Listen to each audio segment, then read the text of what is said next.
Marcos capítulo 13. Jesus fala de acontecimentos futuros. Quando Jesus saía do templo, um de seus seguidores disse: Mestre, olhe que construções magníficas, que pedras impressionantes. Jesus respondeu: Está vendo estas grandes construções? Serão completamente destruídas, não restará pedra sobre pedra. Mais tarde, Jesus sentou-se no Monte das Oliveiras, do outro lado do vale, de frente para o templo. Pedro, Tiago, João e André vieram e lhe perguntaram em particular: Diga-nos quando isso tudo vai acontecer? Que sinais indicarão que estas coisas estão prestes a se cumprir?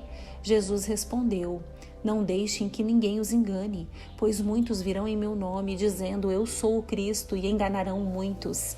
Vocês ouvirão falar de guerras e ameaças de guerras, mas não entrem em pânico. Sim, é necessário que essas coisas ocorram, mas ainda não será o fim. Uma nação guerreará contra a outra e um reino contra o outro. Haverá terremotos em vários lugares e também fome. Tudo isso, porém, será apenas o começo das dores de parto.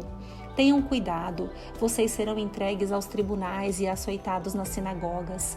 Por minha causa serão julgados diante de governadores e reis. Essa será a sua oportunidade de lhes falar a meu respeito. É necessário primeiro que as boas novas sejam anunciadas a todas as nações. Quando forem presos e julgados, não se preocupem com o que dirão. Falem apenas o que lhes for concedido naquele momento, pois não serão vocês que falarão, mas o Espírito Santo.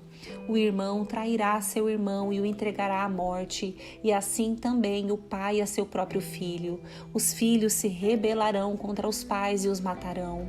Todos os odiarão por minha causa, mas quem se mantiver firme até o fim será salvo. Chegará o dia em que vocês verão a terrível profanação no lugar onde não deveria estar. Leitor, preste atenção. Então, quem estiver na Judéia, fuja para os montes. Quem estiver na parte de cima da casa, não desça nem entre para pegar coisa alguma. Quem estiver no campo, não volte nem para pegar o manto. Que terríveis serão aqueles dias para as grávidas e para as mães que estiverem amamentando. Orem para que a fuga de vocês não aconteça no inverno, pois haverá mais angústia naqueles dias que em qualquer outra ocasião desde que Deus criou o mundo. E nunca mais haverá angústia tão grande. De fato, se o Senhor não tivesse limitado esse tempo, ninguém sobreviveria, mas por causa de seus escolhidos, ele limitou aqueles dias. Portanto, se alguém lhes disser: Vejam, aqui está o Cristo, ou vejam, ali está ele, não acreditem, pois falsos cristos e falsos profetas surgirão e realizarão sinais e maravilhas a fim de enganar, se possível, até os escolhidos. Fiquem atentos, eu os avisei a esse respeito de antemão. Naquele tempo, depois da angústia daqueles dias, o sol escurecerá, a lua não dará luz, as estrelas cairão do céu e os poderes do céu serão abalados. Então todos verão o Filho do Homem vindo nas nuvens com grande poder e glória. Ele enviará seus anjos para reunir seus escolhidos de todas as partes do mundo, das extremidades da terra às extremidades do céu. Agora, aprendam a lição da figueira. Quando surgem seus ramos e suas folhas começam a brotar, vocês sabem que o verão está próximo. Da mesma forma, quando virem todas essas coisas, saberão que o tempo está muito próximo, à porta. Eu lhes digo a verdade, esta geração certamente não passará até que todas estas coisas tenham acontecido. O céu e a terra desaparecerão, mas as minhas palavras jamais desaparecerão. Contudo, ninguém sabe o dia nem a hora em que essas coisas acontecerão, nem mesmo os anjos no céu, nem o Filho, somente o Pai sabe.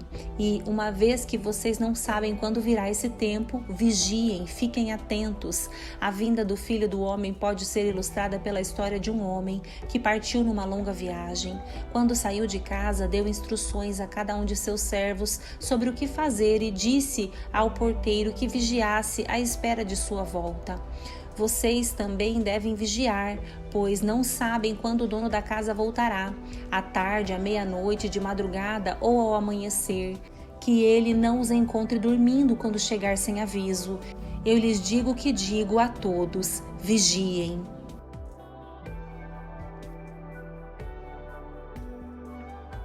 Marcos capítulo 14, a conspiração para matar Jesus. Faltavam 2 dias para a Páscoa e para a festa dos pães sem fermento. Os principais sacerdotes e mestres da lei ainda procuravam uma oportunidade de prender Jesus em segredo e matá-lo, mas não durante a festa da Páscoa, para não haver tumulto entre o povo, concordaram entre eles. Jesus é ungido em Betânia. Enquanto isso, Jesus estava em Betânia, na casa de Simão, o leproso. Quando ele estava à mesa, uma mulher entrou com um frasco de alabastro contendo um perfume caro, feito de essência de nardo. Ela quebrou o frasco e derramou o perfume sobre a cabeça dele. Alguns dos que estavam à mesa ficaram indignados. Por que desperdiçar um perfume tão caro? Perguntaram. Poderia ter sido vendido por 300 moedas de prata e o dinheiro dado aos pobres. E repreenderam a mulher severamente.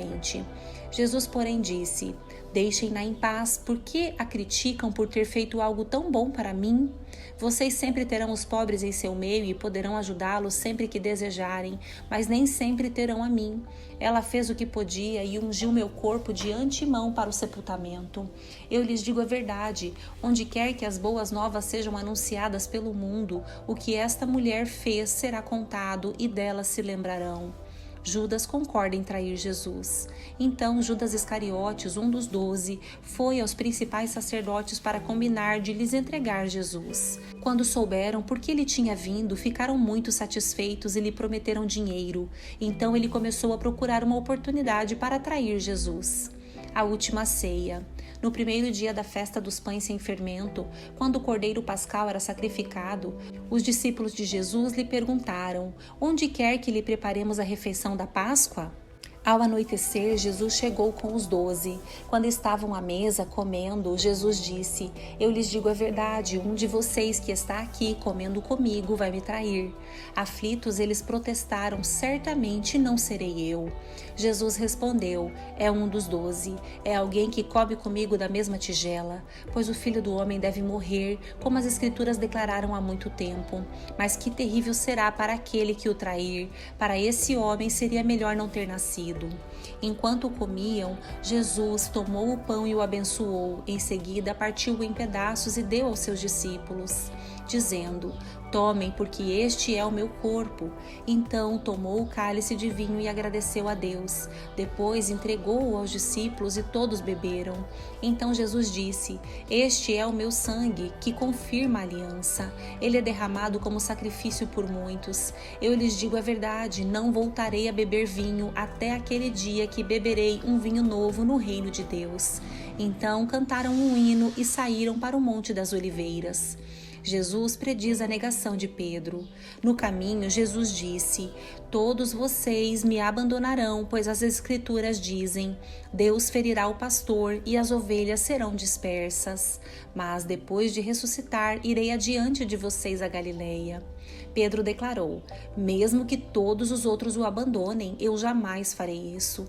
Jesus respondeu: Eu lhe digo a verdade, esta mesma noite, antes que o galo cante 2 vezes, você me negará 3 vezes.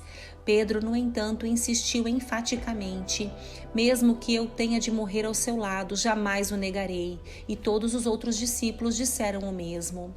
Jesus ora no Getsêmani.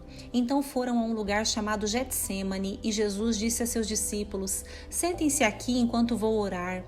Levou consigo Pedro, Tiago e João e começou a sentir grande pavor e angústia. Minha alma está profundamente triste a ponto de morrer, disse ele. Fiquem aqui e vigiem.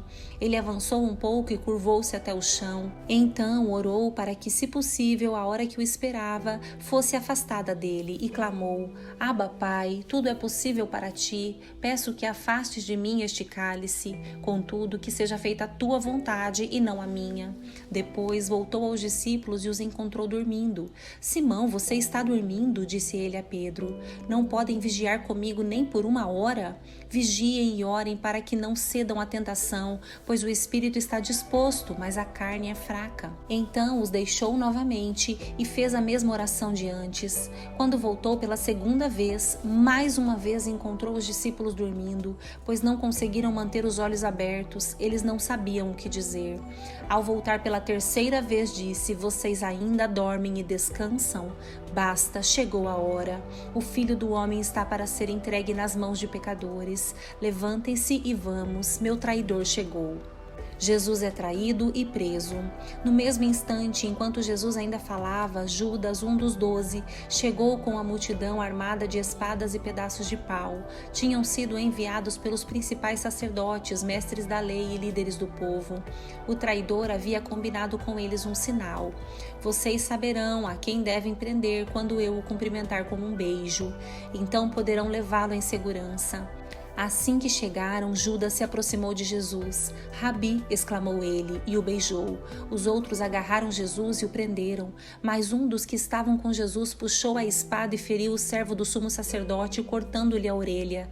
Jesus perguntou: por acaso sou um revolucionário perigoso para que venham me prender com espadas e pedaços de pau? Por que não me prenderam no templo? Todos os dias estive ali, no meio de vocês, ensinando. Mas estas coisas estão acontecendo para que se cumpra o que dizem as Escrituras.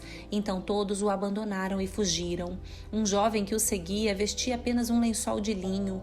Quando a multidão tentou agarrá-lo, ele deixou para trás o lençol e escapou nu. O julgamento de Jesus diante do conselho. Levaram Jesus para a casa do sumo sacerdote, onde estavam reunidos os principais sacerdotes, os líderes do povo e os mestres da lei.